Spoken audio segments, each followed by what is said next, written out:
Méditons avec le pasteur Ertis. Méditons avec le pasteur Ertis. Le lecteur de la Bible a prévu pour mardi 21 avril le texte de Jérémie 33, 1 à 11. Voici les questions pour approfondir la méditation. La première, est-ce que ce passage m'apprend quelque chose sur Dieu le Père, Dieu le Fils et Dieu le Saint-Esprit? Deuxième question, y a-t-il une promesse? La troisième, quel verset m'interpelle le plus? La quatrième et dernière question, pour ma prière, y a-t-il quelque chose que Dieu me montre, dont j'ai à me repentir, auquel croire et obéir, pour lequel le remercier et le louer, pour lequel lui formuler ma demande? Il serait vraiment intéressant de pouvoir lire les textes dans votre Bible et cette méditation deviendra très intéressante. Rappelons le verset de la semaine, que tes œuvres sont en grand nombre, ô Éternel, tu les as toutes faites avec sagesse. La terre est remplie de tes biens. Psaume 104, verset 24. Dans ces textes, nous voyons le prophète Jérémie qui prophétise au sujet du royaume de David. Et dans la portion d'aujourd'hui, nous avons un message ou une prophétie sur la restauration future d'Israël. Prions. Nous bénissons ton saint nom, toi le Dieu miséricordieux, toi le Dieu qui nous aime, et toi le Dieu qui écoute la prière. Tu nous invites à la prière parce que ce ne sont pas des paroles en l'air, ce n'est pas un exercice inutile, mais de l'autre côté, tu écoutes, tu agis pour ta seule gloire. Bénis ce moment au nom de Jésus-Christ. Amen. Shalom, bien-aimés. Que Dieu vous bénisse. Nous commençons au premier verset. La parole de l'Éternel fut adressée à Jérémie une seconde fois en ces mots, pendant qu'il était encore enfermé dans la cour de la prison. Notre Dieu entre partout. Il était entré à la prison où se trouvaient Paul et Silas. Ici, sa parole atteint son serviteur Jérémie dans la prison. Dans la prison, on peut servir Dieu. Dans la prison, on peut écouter Dieu. Et nous voyons ici l'Éternel Yahweh qui parle encore à son fils, à son serviteur Jérémie qui était dans la prison. Et le verset 2, il signe la prophétie. Dieu signe la prophétie. C'est lui qui parle. Il s'affirme, il s'identifie ici en disant « Ainsi parle l'Éternel, qui fait ces choses, l'Éternel qui les conçoit et les exécute, lui dont le nom est éternel. » Alléluia. Oui, le malheur qui va fondre sur Israël et Juda, c'est Dieu qui l'a conçu, ou les a conçus si on le met au pluriel. Et c'est lui qui les exécute. Même si les Babyloniens croient que c'est eux, Mais Dieu affirme clairement ici, avant que cela n'arrive, que c'est lui le grand ordonnateur, que c'est lui le grand exécuteur. Les Babyloniens ne sont que le simple instrument que Dieu va utiliser. Alors, ce que Dieu annonce à Jérémie, il lui avait demandé de prophétiser le malheur sur son peuple. Cela est incroyable. Nous voyons Dieu, parce que ce n'est pas incroyable du côté de Dieu bien sûr, mais c'est du côté de son serviteur Jérémie, qui peut-être n'en revenait pas. Alors Dieu lui dit, au verset 33, c'est un verset connu par la plupart des chrétiens, et ils l'ont même qualifié comme étant le numéro de téléphone de Dieu. Jérémie 33, 3, qui dit ceci, « Invoque-moi et je te répondrai. Je t'annoncerai des grandes choses, des choses cachées que tu ne connais pas. » Donc les serviteurs, même en prison, pouvaient l'invoquer et Dieu était disposé, Dieu était ouvert à lui révéler encore de plus grandes choses. Ici, nous avons, dans ce verset 3, une invitation à la prière. Dieu cherche à intervenir dans la vie des humains, dans la vie de ses enfants. Et il attend cette invitation-là. L'invitation en question s'appelle la prière. Quand vous priez, vous êtes en train de demander à Dieu d'intervenir dans votre vie. Et quand il aura intervenu, vous saurez que Dieu répond à la prière. Si vous avez demandé une chose quelconque, quand la chose vous sera accordée, quand la chose sera entre vos mains, vous reconnaîtrez alors que Dieu est le Dieu qui exauce la prière. Vous ne direz pas que c'est par ma chance que j'ai eu la chose, parce que le Saint-Esprit vous rappellera que voilà la réponse à votre prière. Alors, Dieu nous invite à l'invoquer. Il nous invite dans plusieurs passages où il est question d'invoquer le Seigneur. Nous en avons par exemple dans le psaume 91, verset 15, il est question d'invoquer le Seigneur. Ésaïe 55, versets 6 et 7, on parle aussi d'invocation. Et même plus près de nous ici, nous l'avions lu et c'était même le verset du mois passé, Jérémie 29, 12, que nous allons vite relire, où le Seigneur nous invite à l'invoquer, à le rechercher, parce que il est le Dieu qui écoute. Il dit ceci en Jérémie 29, 12. Vous m'invoquerez et vous partirez.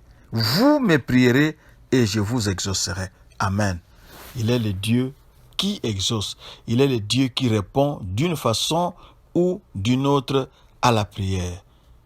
Il peut répondre oui à votre prière, mais il peut aussi répondre non à votre prière. C'est toujours une réponse.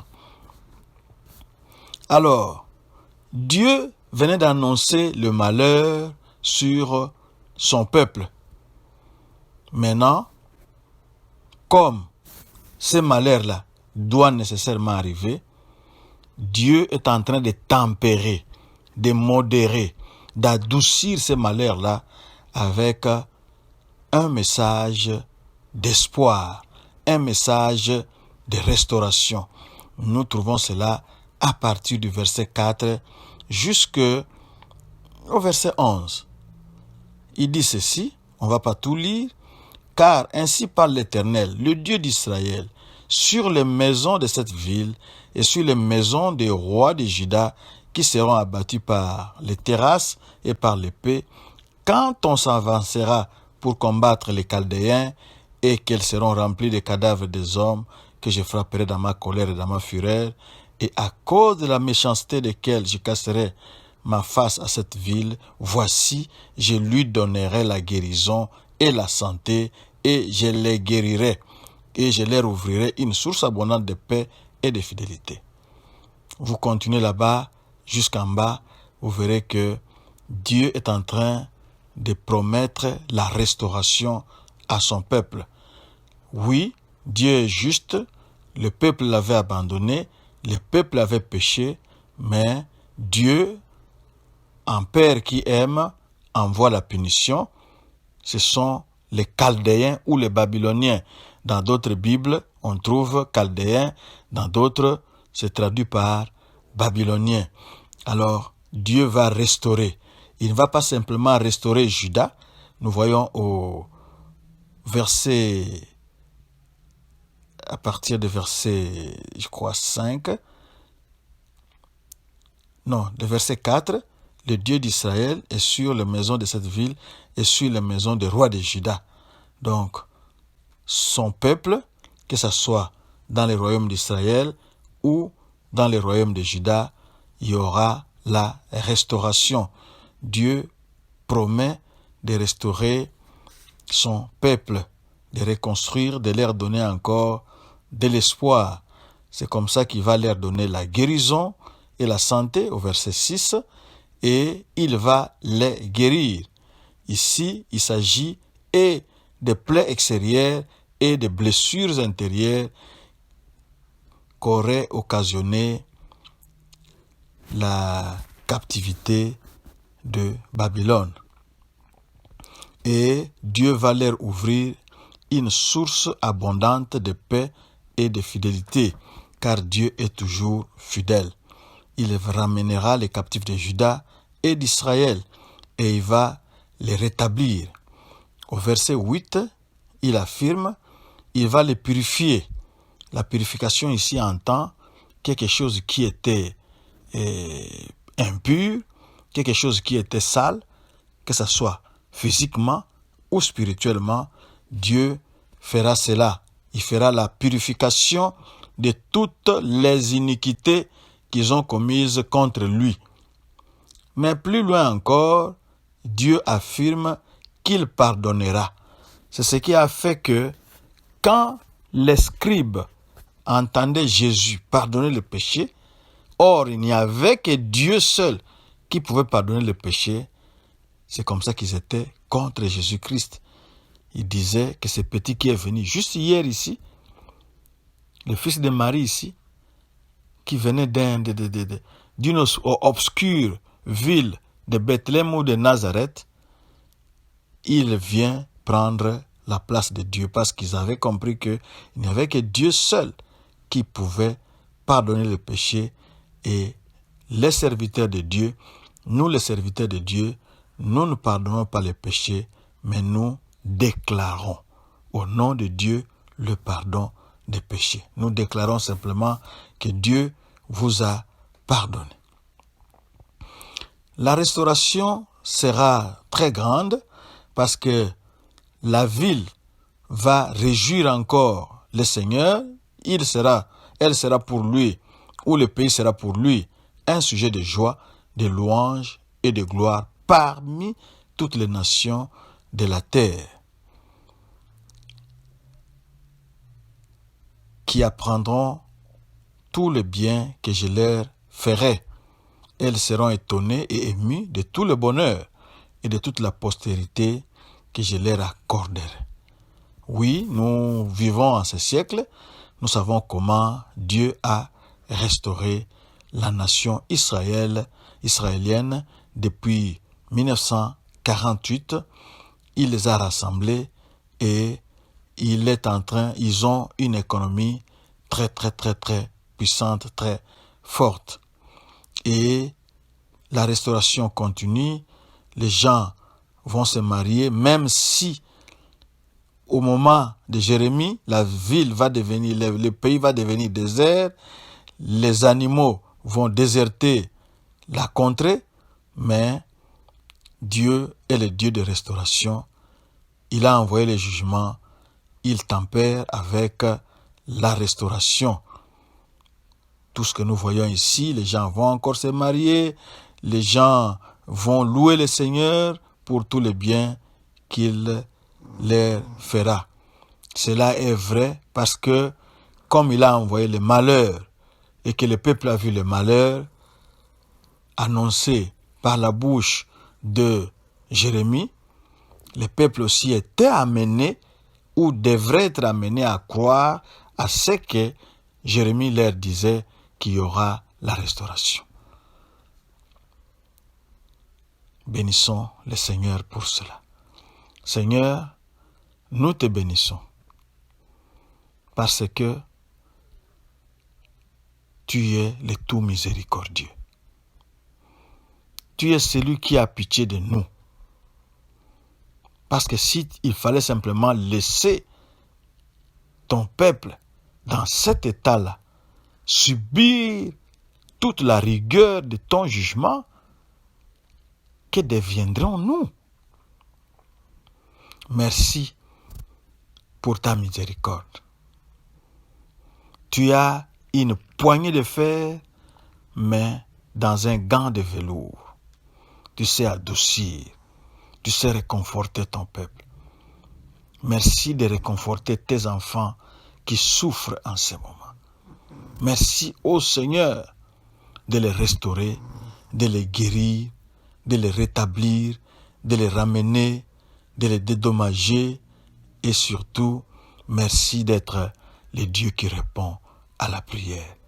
Merci au Yahweh parce que maintenant que nous t'invoquons, selon le verset 3, tu vas nous répondre, tu nous annonceras de grandes choses, des choses cachées, des choses que nous ne connaissons pas, ô Yahweh, parce que toi tu es l'omniscient. Nous voyons le présent et peut-être nous entrevoyons la journée de demain, mais toi tu vois loin au-delà. Tu vois clairement quel Dieu nous avons. Merci. Que toute la gloire te revienne. Par Jésus-Christ. Amen. Notre adresse, www.eglisedoxadeo.com. Si vous voulez nous laisser un commentaire, allez à notre page Facebook, Doxadeo Lushi, ou bien Twitter et YouTube, Doxadeo Lubumbashi. Shalom, shalom, et que Dieu vous bénisse.